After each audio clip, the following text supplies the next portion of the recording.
Captain Jake Morrison was having a normal day. He sat in his chair on the bridge of the UES Defender, looking at cargo lists and supply reports.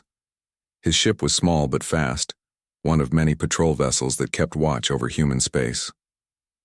The coffee in his cup was still warm, and he was thinking about his wife back on Earth when everything changed. The emergency signal came through the speakers like a knife cutting through silence. It was loud, urgent, and filled with static that made Jake's teeth hurt. Communications Officer Lisa Park jumped in her seat and started working her controls with quick, nervous fingers. "Captain, we're getting a distress call from New Haven Colony," she said. Her voice was tight with worry. New Haven was special. It was humanity's first real success story beyond Earth's solar system. 2 million people lived there in bright cities under an orange sun. They had farms that grew food for other colonies, factories that built ships, and schools where children learned to dream of the stars. It was what every human colony hoped to become. The transmission was broken and hard to understand. Words came, through in pieces, mixed with the sound of explosions and people screaming, but some words were clear enough to make Jake's blood run cold. They came from nowhere. Ships like black daggers. The cities are burning. Lisa worked harder, her fingers flying over her controls. She tried different frequencies, different filters, anything to make the signal clearer. Other crew members had stopped what they were doing and were listening with scared faces. Like fighting in the streets, they're killing everyone, and oh God, the children. The voice was young, maybe a teenager. Probably someone working in a communications center, trying to warn the galaxy even as death fell from the sky around him. "Tell Earth we fought until the end." Then there was nothing, just empty static that seemed to go on forever. Lisa kept trying to reach New Haven, calling again and again, but no one answered. The silence was worse than the screaming had. Ben Jake stood up from his chair. His hands were shaking, but his voice was steady when he spoke. "Send a priority message to Terra Command. Tell them New Haven has gone dark. Send everything we recorded." Within hours, the worst fears were confirmed. Admiral Kevin Sharp sat in his office at Terra Command, looking at reports that made no sense. Long-range sensors showed that New Haven's energy output had dropped to 0. The space stations around the planet were gone. The orbital factories that had been building new ships were just debris. Even the navigation beacons that helped ships find their way were silent. It was as if 2 million people had simply vanished. Dr. Amanda Cole felt sick when she heard the news. She was a scientist who studied old alien ruins, and she had spent 3 years working on New Haven. In the northern part of the planet, she had found the remains of cities that had been destroyed long ago. The buildings were melted and twisted, and the ground was turned to glass in some places. The ruins had been a mystery. Who had lived there? What had destroyed them? The patterns of damage looked like they came from space, from weapons more powerful than anything humans had ever built. Amanda had written papers about it, but most people thought it was ancient history that didn't matter anymore. Now she knew she had been wrong. The ruins weren't history, they were a warning. Admiral Sharp called together the Colonial Defense Council for an emergency meeting. Representatives from all the human colonies came, either in person or through video calls that crossed light years of space. They all looked scared and angry. As the meeting went on, more reports came in. Colony ships near the outer edge of human space had detected massive energy readings moving through their sectors. Ships that were huge and fast, following paths that no human vessel could match. Whatever had destroyed New Haven was still out there, still moving, still hunting. Captain Morrison and his crew were ordered to join a search fleet that was heading for New Haven. Jake didn't want to go. He was afraid of what they would find. But he was more afraid of what would happen if they did nothing. The trip to New Haven took 2 weeks. Jake's small ship was part of a group of 20 vessels, all hoping they would find survivors, all knowing they probably wouldn't. When they finally arrived at the planet, even the toughest Marines on the ship started crying. New Haven was still there, but it was dead. The green continents where millions of people had lived were black and gray. The oceans had been boiled away. The moons that had housed mining stations were cracked like broken eggs. Everything that humans had built in 50 years of work was gone. They found pieces of hegemony ships in the wreckage. The metal was black and covered with strange symbols. It was technology that human scientists couldn't understand, built by minds that thought in ways humans never could. Back on Earth, President Helen Carter called together the United Earth Assembly. The great hall where representatives from every nation met was quiet as she walked to the podium. Her words were simple, but they shook the foundations of human space. "We do not know who destroyed New Haven," she said. "We do not know why they killed our people. But we will find out, and when we do, they will learn that humanity does not forgive the murder of innocents." The vote was unanimous. Every nation on Earth, every colony in space, every human being who could fight would be part of the response. They would build a fleet so large that it would block out the stars. They would find the aliens who had done this terrible thing, and they would make them pay. Jake Morrison sat in his small ship and looked at the dead world below. He thought about the people who had lived there, the children who would never grow up, the dreams that had been burned away. He thought about his wife back on Earth and the baby they were planning to have. The aliens had made a mistake. They thought they could scare humanity by destroying one colony. Instead, they had awakened something that had been sleeping in the human heart. They had started a war they could never win, because they didn't understand what they were fighting. They didn't understand that when you kill human children, you don't just make enemies. You make something much worse. You make humans who will never stop, never give up, and never forgive until justice is done. The change started the day after President Carter declared war. All across human space, something that had been sleeping for centuries began to wake up. It was something the aliens who destroyed New Haven had never seen before. It was humanity, at war. Commander Ryan Phillips had been getting ready to retire. After 20 years in the Colonial Navy, he was looking forward to a quiet life on Mars, maybe teaching young pilots how to fly. Then the call came. The Navy needed him to help build something that had never existed before. A fleet large enough to fight aliens who could destroy entire worlds. Ryan found himself promoted to Commodore and put in charge of building the new Vengeance-class ships. These weren't like the small patrol boats and cargo haulers that humans usually built. They were monsters, each one as long as a city block, and armed with every weapon human science could create. The shipyards around Earth worked day and night. The Luna shipyard, which used to build one ship every 6 months, was now finishing one every week. The asteroid miners worked harder than ever, bringing in metal and rare elements. Even the civilian factories stopped making cars and computers and started making weapons instead. Chief Engineer Samantha Brooks had never worked so hard in her life. She was in charge of installing humanity's most secret technology, quantum communication systems that would let ships talk to each other across impossible distances. Her teams worked around the clock, building devices that could send messages faster than light itself. Samantha's hands were always dirty now, covered with grease and burns from working on the new technology. She hadn't seen her family in months, but every time she felt tired, she thought about the children who had died on New Haven, and she went back to work. The quantum communicators were just the beginning. Human scientists were working miracles, creating new technologies in months that should have taken years to develop. Weapons that could punch through any armor. Shields that could stop planet-killing beams. Engines that could move ships faster than anything the aliens had ever seen.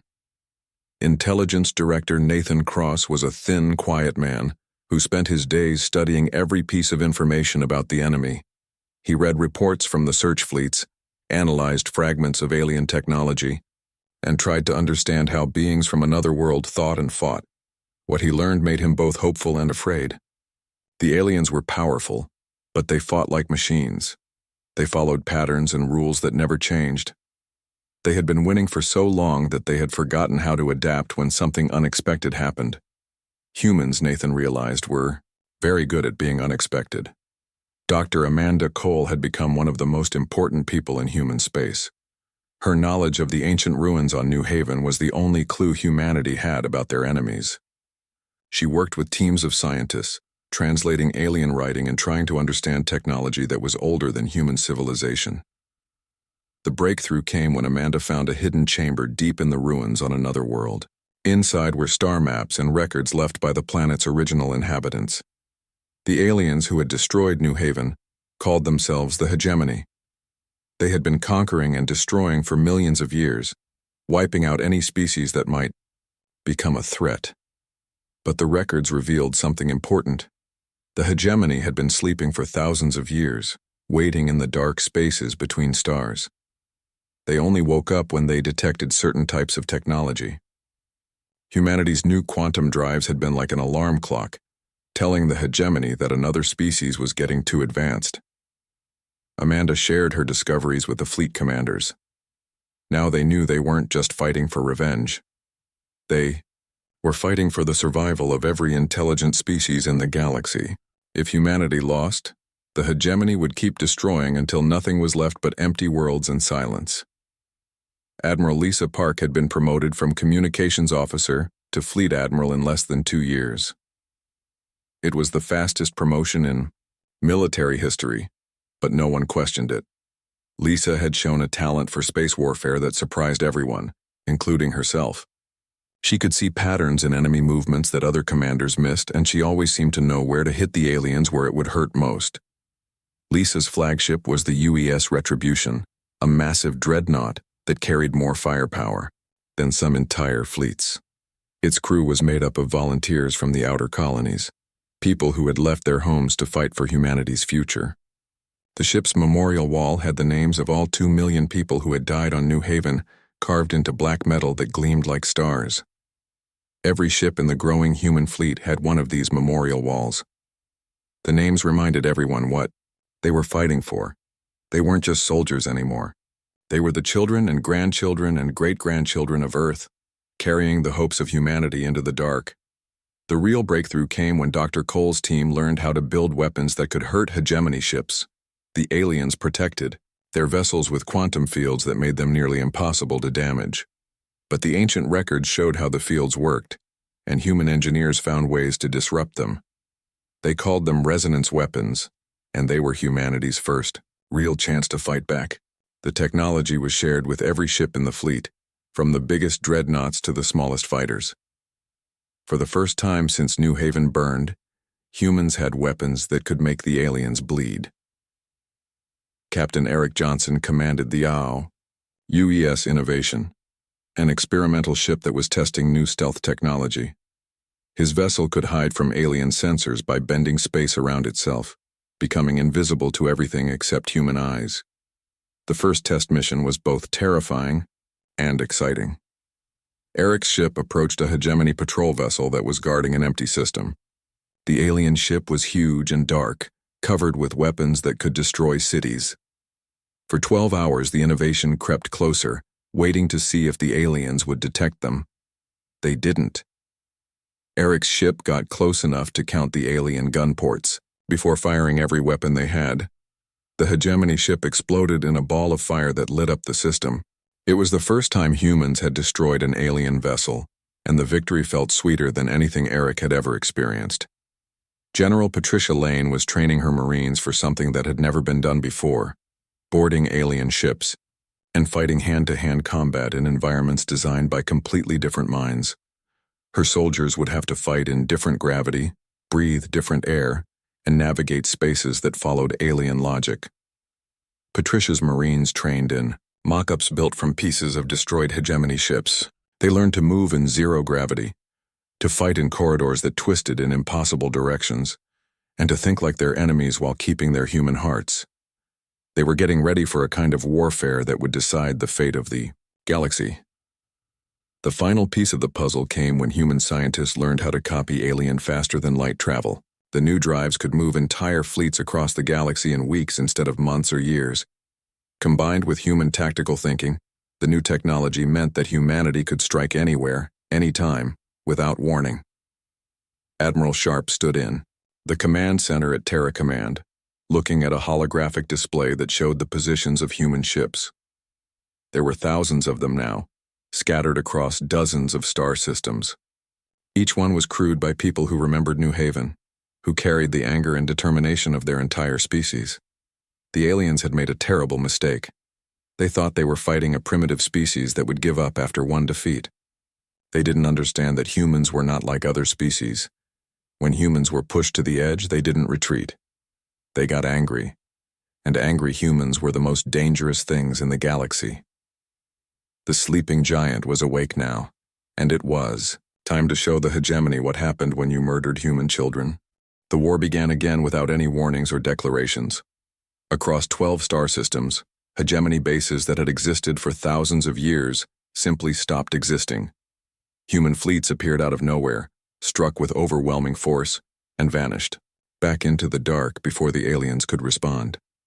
Admiral Lisa Park watched from the bridge of the UES Retribution as her fifth fleet emerged from quantum space just kilometers away from a massive hegemony shipyard. The alien facility was enormous, a twisted metal structure that stretched for hundreds of miles through space. It had been building warships for the alien empire since before humans discovered fire. "All ships, this is Admiral Park," she said, into her communicator. "You know what they did to New Haven. You know what they did to our people. Show them what happens when you murder human children." The human ships opened fire as one. Thousands of resonance weapons struck the alien shields, disrupting the quantum fields that had protected the facility for millennia. The ancient defenses collapsed like paper in a hurricane. Secondary explosions tore through the shipyard as fuel depots and weapon storage areas went up in brilliant flashes of light. Within 3 hours, the entire complex was nothing but twisted metal and glowing debris. Hundreds of hegemony ships that had been under construction were destroyed before they could be completed. The aliens' most important production facility outside their core worlds had been erased from existence. Similar attacks were happening all across alien space. Human fleets struck with surgical precision, targeting the enemy's ability to build new ships and supply their existing forces. The aliens had never faced an enemy that could coordinate attacks across such vast distances.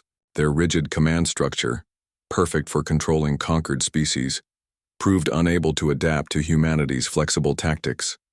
The hegemony's response was swift and predictable.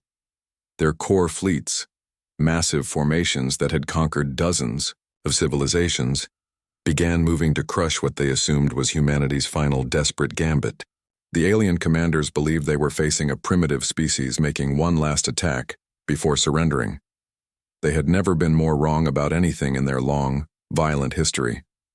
Admiral Ryan Phillips, now commanding the 7th Fleet, waited in the shadow of a dead star for the alien response.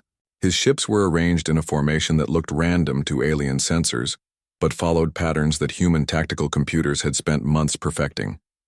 Each vessel could fight independently, while contributing to a larger strategy that the aliens couldn't understand. The hegemony battle group that arrived at Kepler 76 was one of their most powerful formations. 300 ships that had destroyed entire civilizations moved in perfect formation, their weapons charged and ready to eliminate the human threat once and for all. They expected to find a small fleet of primitive vessels trying to hide behind asteroids and space debris. Instead, they found a nightmare. Human ships attacked from every direction at once, appearing and disappearing like ghosts in the void. The resonance weapons that had seemed like curiosities to alien scientists proved devastating when used by tacticians who understood both their power and their limitations. Hegemony shields collapsed under focused fire, leaving their ships vulnerable to weapons that could crack planets. The battle lasted 18 hours and ended with the complete destruction of the alien formation. Not a single hegemony ship escaped to report what had happened. The aliens' most feared battle group had been wiped out by humans who fought like demons and planned like chess masters. Commander Phillips developed the tactics that would define the new kind of warfare. His ships moved like schools of predatory fish, separating and reuniting as the battle demanded.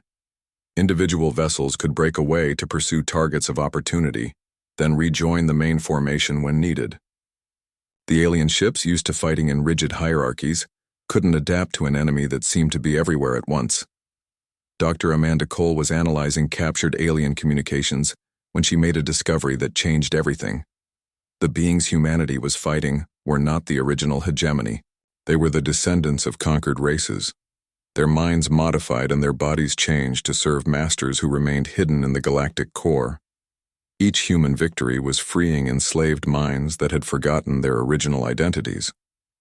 The alien soldiers who died fighting humanity were themselves victims, forced to serve the true enemy through technology that controlled their thoughts and emotions. It was a tragedy that made the war even more important. Humanity wasn't just fighting for revenge anymore. They were fighting to free an entire galaxy from slavery. Captain Eric Johnson led the first successful boarding action against a hegemony vessel. His Marines, trained by General Patricia Lane, fought their way through corridors that seemed designed by insane architects. Gravity shifted without warning, walls became floors, and the air itself tried to kill them with every breath. But human adaptability proved stronger than alien engineering. The Marines moved through the ship like water flowing around obstacles, finding ways to survive in environments that should have been impossible. They captured the vessel's command center and freed the slaves who had been forced to crew it. Many of the freed beings wept when they realized they were no longer under alien control. The Battle of Rigel marked the moment when the galaxy knew that everything had changed. Admiral Sharp personally commanded the Grand Fleet, a formation so vast that its ships blocked out the light of nearby stars. Over 2,000 human vessels, from massive dreadnoughts to nimble fighters, moved together in perfect coordination. The hegemony had assembled their largest remaining force to make what they hoped would be a final stand. Their commanders were confident that superior numbers would prevail, as they had for millions of years. They had gathered over 4,000 ships, including some of their oldest and most powerful vessels. What they hadn't counted on was that humanity would bring the entire strength of their species to bear in a single engagement. Every human world had contributed ships and crews to the Grand Fleet. Veterans of 100 battles fought alongside new recruits who had never seen combat. Colony militia ships flew beside elite naval vessels. The entire human race was represented. In the formation that approached Rigel, the battle lasted 3 days and 3 nights. Human ships fought with a fury that amazed even their allies. They rammed alien vessels when their weapons ran out of ammunition. They detonated their own reactors to take enemy ships with them. They kept fighting even when their hulls were breached and their crews were breathing vacuum. The aliens had never seen anything like it. Their cybernetically controlled soldiers fought because they had no choice. Human beings fought because they chose to, because they believed in something worth dying for, because they remembered children's laughter on a world that no longer existed. When the battle ended, the hegemony fleet was scattered to the cosmic winds. Less than 100 alien ships escaped the massacre, and those were too damaged to pose any threat. The human fleet had taken heavy losses, but they had proven something that would echo across the galaxy for ages to come. Humanity could not be defeated. Not by superior technology, not by overwhelming numbers, not by threats or bribes or clever strategies. When humans decided to fight, they kept fighting until their enemies were dust and memory. The news of Rigel spread through the galaxy, faster than light. Species that had hidden from the hegemony for millennia watched in amazement as a young race did what none had thought possible. They had faced the galaxy's greatest predators and emerged victorious. In the wreckage of the alien fleet, human salvage, teams found evidence of the true scope of hegemony atrocities. Ship logs recorded the destruction of hundreds of civilizations, the enslavement of billions of beings, and plans to expand their empire until nothing remained but perfect order and absolute silence. Admiral Park stood in her command center and looked at the star charts showing human advances. Red markers showed hegemony positions that had been eliminated. Blue markers showed liberated worlds where enslaved species were remembering their freedom. Green markers showed human fleets moving deeper into alien space, carrying the war to the enemy's home systems. The storm had broken at last, and it was washing away an empire that had ruled the galaxy since before Earth's sun was born. The aliens who had destroyed New Haven were learning that some species were too stubborn to know when they were beaten, too angry to forgive, and too determined to ever give up. The war was far from over, but the outcome was no longer in doubt.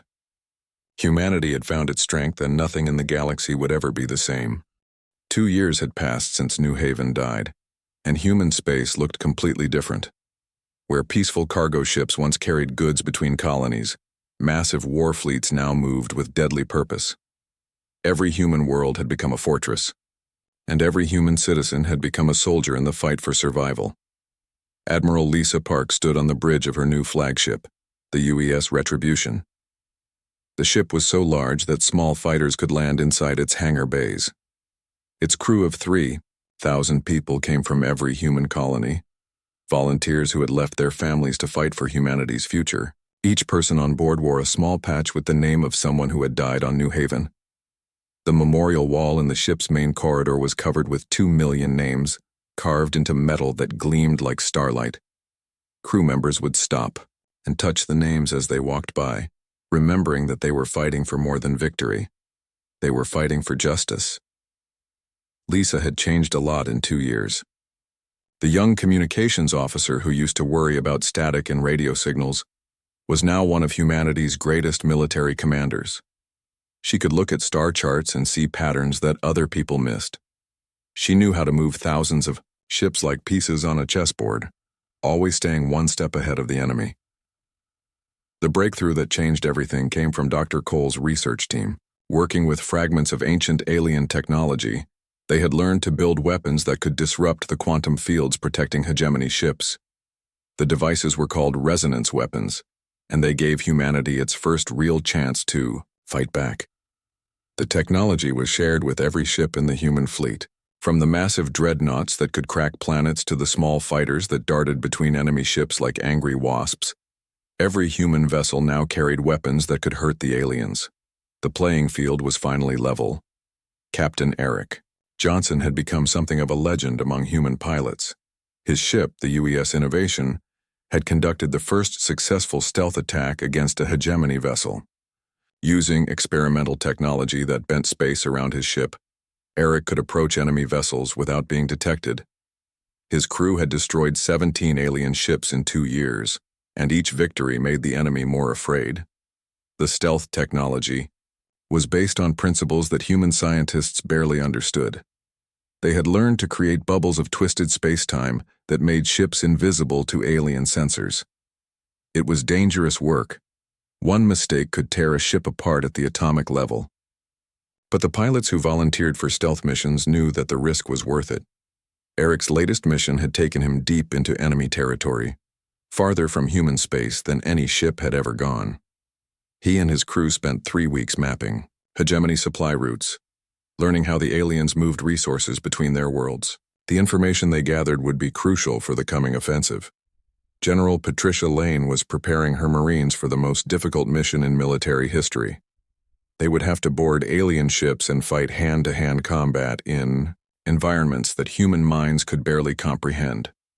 Hegemony vessels were built for creatures that thought in completely different ways, with corridors that twisted through impossible angles and rooms where gravity pointed in multiple directions. Patricia's training facilities looked like alien nightmares. Her Marines practiced fighting in zero gravity, in rooms where the walls became floors without warning, and in spaces filled with gases that would kill unprotected humans in seconds. They learned to use weapons that could cut through alien armor, and to move in bulky suits that would keep them alive in the vacuum of space. The Marines knew they were preparing for battles that would be won or lost in minutes. Once they boarded an enemy ship, there would be no retreat, no backup, and no second chances. They would have to overcome creatures that were stronger, faster, and equipped with technology that seemed like magic. The only advantages they had were human courage and the ability to think in ways that aliens couldn't predict. The Terran Research Consortium made the discovery that would change the course of the war. Working with captured alien technology, they learned how to copy hegemony faster than light drives. The alien engines were more efficient than anything humans had built, capable of moving ships across the galaxy in a matter of weeks. Human engineers improved on the alien design, combining it with their own innovations to create drives that were faster and more reliable than the originals. The new technology meant that human fleets could appear anywhere in the galaxy without warning, striking at enemy targets before the aliens knew they were under attack. Dr. Amanda Cole had become one of the most important people in human space. Her knowledge of ancient alien civilizations was the key to understanding how the hegemony thought and fought. She worked with teams of linguists and archaeologists, translating alien records and learning about species that had been destroyed millions of years ago. The records painted a terrifying picture. The hegemony had been conquering the galaxy for longer than complex life had existed on Earth. They destroyed any species that showed signs of intelligence, believing that other thinking beings were a threat to their perfect order. Hundreds of civilizations had fallen to their weapons, leaving nothing behind but dead worlds and empty space. But Amanda also found something hopeful in the ancient records. Some species had fought back, forcing the hegemony to retreat and sleep for thousands of years. The aliens were not invincible. They could be defeated by enemies who were smart enough, brave enough, and angry enough to keep fighting no matter what the cost. Admiral Sharp reviewed the fleet reports with satisfaction and growing confidence. The numbers were staggering.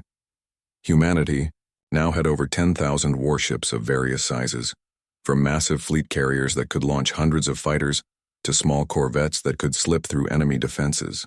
The shipyards around Earth, Mars, and the outer colonies were producing new vessels faster than ever before. More importantly, the quality of human ships was improving with each new design. The latest dreadnoughts carried weapons that could punch holes through small moons. The newest fighters were so fast and maneuverable that alien targeting systems couldn't track them. Human shield technology had advanced to the point where even small ships could survive direct hits from weapons that used to destroy entire fleets. The human fleet was not just larger than anything the galaxy had ever seen. It was better trained, better equipped, and more motivated than any military force in galactic history. Every ship was crewed by people who remembered New Haven, who carried the anger of their species into battle, and who would never stop fighting. Until justice was done, the aliens had awakened something terrible when they destroyed New Haven. They had expected to scare humanity into submission, to convince the human race that resistance was futile. Instead, they had created an enemy that would pursue them across the galaxy, that would never forgive and never forget, and that would not rest until every hegemony ship was destroyed and every alien world was burning. Commodore Ryan Phillips looked out at the vast construction yards where the new Vengeance-class ships were being built. Each vessel was a masterpiece of human engineering, combining alien technology with human innovation to create something that was greater than the sum of its parts. The ships were beautiful in their deadly purpose, sleek and powerful like sharks swimming through the void. Ryan knew that these ships would carry humanity's response to the destruction of New Haven. They would deliver a message that would echo across the galaxy for millennia to come. The message was simple. Humanity was not a species that could be bullied, threatened, or destroyed. When humans were pushed too far, they pushed back with interest. The forge of war had been heating for 2 years, and now the weapons it had created were ready to be tested.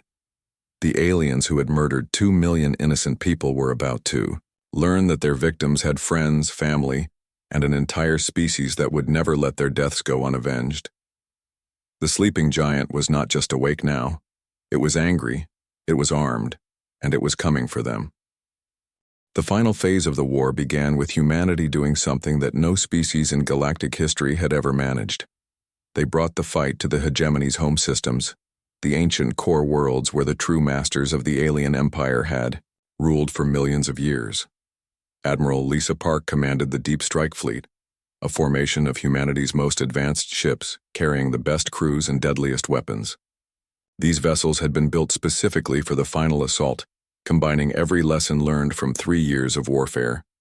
They were faster than anything the aliens had ever seen, tougher than any previous human design, and armed with weapons that could crack the crust of a planet. The journey to the galactic core took months even with the improved quantum drives. The human fleet traveled through regions of space that had been empty for millennia, past the grave worlds of civilizations that had fallen to hegemony weapons long before humans learned to make fire. Each dead system was a reminder of what would happen if humanity failed. Dr. Amanda Cole traveled with the fleet, her knowledge of ancient alien technology more crucial than ever. The records she had translated revealed that the hegemony's core worlds were protected by defenses that had never been tested. Ancient machines that could move stars, weapons that could destroy entire solar systems, and artificial intelligences that had been planning the conquest of the galaxy since before life crawled out of Earth's oceans. But the records also revealed weaknesses. The true hegemony masters had been sleeping for thousands of years, confident that their slaves could handle any threat. Their defenses were automated, following patterns that never changed. And they had never faced an enemy like humanity, species that could learn, adapt, and refuse to surrender no matter what the odds. The first of the core worlds fell to Captain Eric Johnson and his stealth fleet. Using quantum cloaking technology that made their ships invisible to even the most advanced sensors, the human vessels approached the ancient planet undetected. The world below was a mechanical nightmare, covered with cities where enslaved beings toiled to build weapons for their masters. Eric's ships struck the orbital defense platforms first, their resonance weapons disrupting the quantum fields that had protected the installations for millennia. The platforms that had destroyed 1,000 fleets over the course of galactic history were reduced to scrap metal in minutes. General Patricia Lane's Marines led the ground assault, fighting their way through cities that looked like they had been designed by insane machines. The enslaved workers they freed wept when they realized they were no longer under alien control. Many had been modified so extensively that they barely remembered their original species. But the spark of intelligence remained. They were still thinking beings who deserved freedom. The artificial intelligences that controlled the hegemony's war effort found themselves facing something they had never encountered in millions of years of conquest. Humanity fought not with the cold logic of machines, but with the passionate fury of beings protecting their families. The alien computers could calculate probabilities and predict outcomes, but they couldn't understand why humans kept fighting, even when the mathematics said they should surrender. Each human victory revealed more of the truth about the hegemony. The empire was not as strong as it appeared. It was held together by fear, controlled by machines that had forgotten how to adapt to new situations. The slaves who crewed their ships and worked in their factories were ready to rebel if given the chance. The entire structure was rotten at its core, waiting for someone brave enough to strike the killing blow. Admiral Sharp coordinated the final assault from his command ship in Earth orbit. He watched as human fleets struck at targets across the galactic core, each attack carefully timed to maximize the psychological impact on the enemy.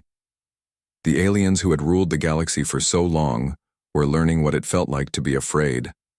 The liberation of enslaved species created a cascade effect that the hegemony couldn't stop. Freed beings shared their knowledge of alien technology and tactics with human forces.